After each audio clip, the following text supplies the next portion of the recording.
Hello everybody, and welcome to another Minecraft video. Today we're going to be looking at different color combinations that you can use in the game to really enhance your building. A lot of people may, default to cobblestone and oak wood, or, spruce wood and sandstone because everybody knows that one looks nice together. But we're here to look at some different color combinations and see exactly what you can do with them to expand your building building career and really start looking at different color combinations. So with that, let's hop right in. This first color combination is using sandstone to really create a desert feel, but instead of spruce wood, we're actually using birch wood. The colors are so similar to each other that they actually work really well together. So I kind of created a simple desert type house here. You got the fences for windows like we used in our Building a Desert Village series, and then just using some pillars in here to really create some depth in the place. You can use the stairs on the ceiling. You can see I use sandstone stairs there, birch stairs there, and the place really looks like it's still coming together. You can then kind of use warm colors since you have the yellows going on in the birch and the sandstone. Using other warm colors like red and orange, you can kind of make this place stand out even more. So when you're making your desert village, instead of going with the spruce and sandstone, which I'll be honest, I'm guilty of, I use that in our desert village videos, we can instead use birch and sandstone to really create a different feel.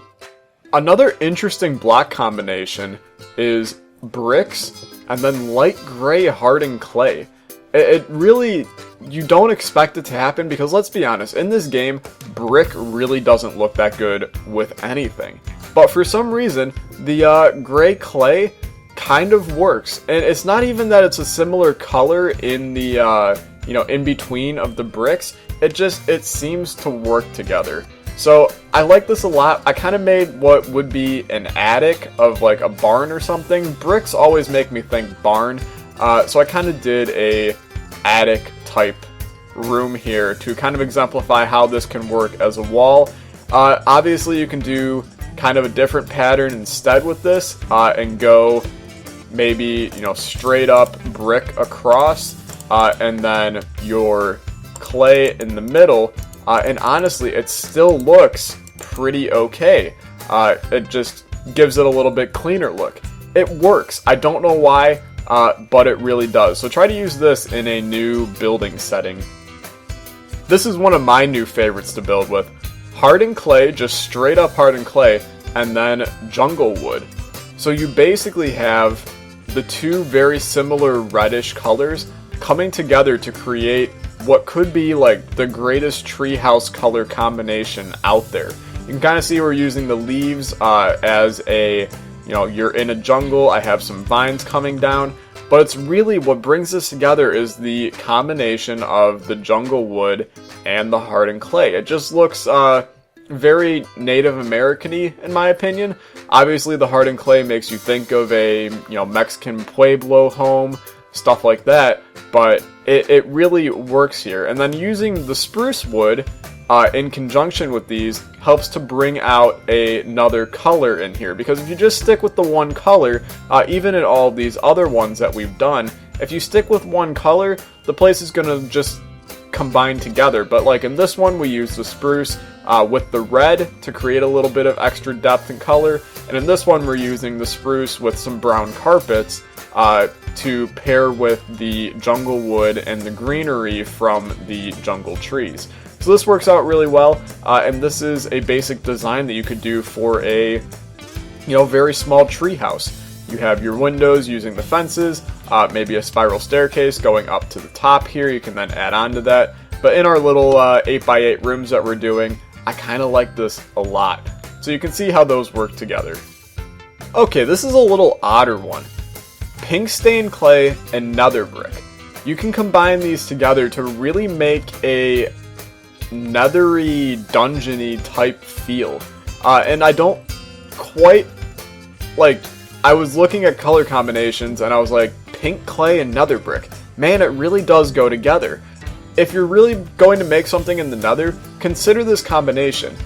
then pairing it with lava and stone can really make this look great. And then I just used some magenta glass panes to make it look like lava dripping from the ceiling and stuff like that. You can also use blue ones in a ice setting as icicles, fun fact. But the pink clay and the nether brick do go together, and you can also add in quartz as well, and that looks really nice. Let's grab some quartz real quick and I'll show you. You can use the quartz in the floor, and actually I had it in here originally, but I decided to scratch it last minute. But you can add the quartz in here on the floor to give this an even more nether feel and just make it look a little bit cleaner, but it still looks very creepy and dungeony, and I like it a lot.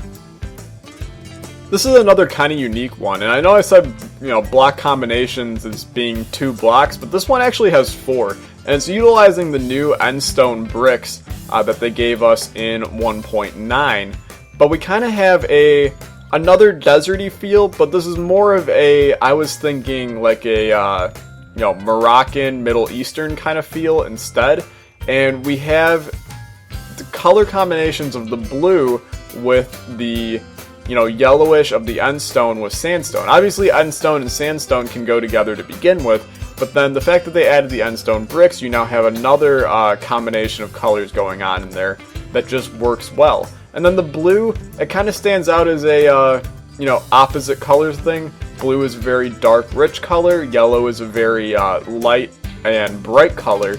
So you have a kind of opposites attract and work together scenario going on in here. You can use the banners as kind of just, flags hanging down in a place. This has a very market stall type look to it, and I kind of like that a lot. And very simply, if you want to make these windows, you don't need glass, you just need some slabs and stairs to really make some holes in the wall that can work as windows. Just another little building tip for you there. Okay, moving on to some weirder ones. This is a little bit more modern of a build, and we're using clay, snow, and cyan hardened clay. And you can kind of see that this is a bathroom, and you can kind of see how the clay works as a wall in here for the bathroom. You don't even think that that's clay, and a lot of people tend to stay away from clay when they're building because what does it go with? And I'm showing you here, it goes with snow and types of hardened clay. You can see we have the snow as the base of our place here, and if you're doing a modern build, snow can be really, really good as a building tool if you don't want to spend a lot of your resources on quartz, because obviously quartz is your stereotypical, I need a white block, let's go quartz. But you can kind of see how the snow works here. And what's a shower without a working shower here? So that's pretty cool as well, and you can kind of see how our bathroom looks here. I'm warning you, the next couple are pretty weird, so let's move on to them. Okay, here we go. So this is a real weird one. I was trying to figure out a way to use the new purpur blocks to do some kind of weird design, because honestly, they're really ugly blocks unless you're putting them with endstone in the end. So I started to look around and I was like, you know what? You can make a kind of mystical fantasy style place using the prismarine and the purpur. A lot of people may disagree that this actually looks like absolute crap, but depending on how you use it, I think this could be really cool in a build. If you're making, for map makers, some kind of fantasy adventure map, where, you walk in and you see the fountain of life right here, it really works. And then once again, I'm using the icicles on the ceiling type trick, but this time I'm using the end rods with some purple stained glass to make some light in here with the end rods. The sparkling effect on them is also real nice, but as a whole, just also some extra depth to this area. So we have one last one, and we'll be done. Okay, this is another interesting one that utilizes acacia wood in a cave setting. And the weird part about the acacia wood is you don't want to utilize the orange part of the acacia wood. You can see in here we have a very simple cave mine area. We have our chests in the back, we have our mine carts, but we're using the acacia wood as an extra gray block. And using the acacia wood, you kind of get a feel like there is somebody living down here, like you're using the wood to build, but you're not using that, really awful orange color in combination with your stone here. So you can kind of make a realistic looking cave by using your acacia wood on its side, or straight up but hiding the orange, to give it a new block and feel in a build. So with that is going to be the end of this video. If you enjoyed this, leave a like, leave a comment, subscribe. I had a lot of fun making these, utilizing some building. I can go in and do some other little building tips and stuff if you really want. But yeah, I hope you guys enjoyed a lot, and I will see you in the next video. Goodbye!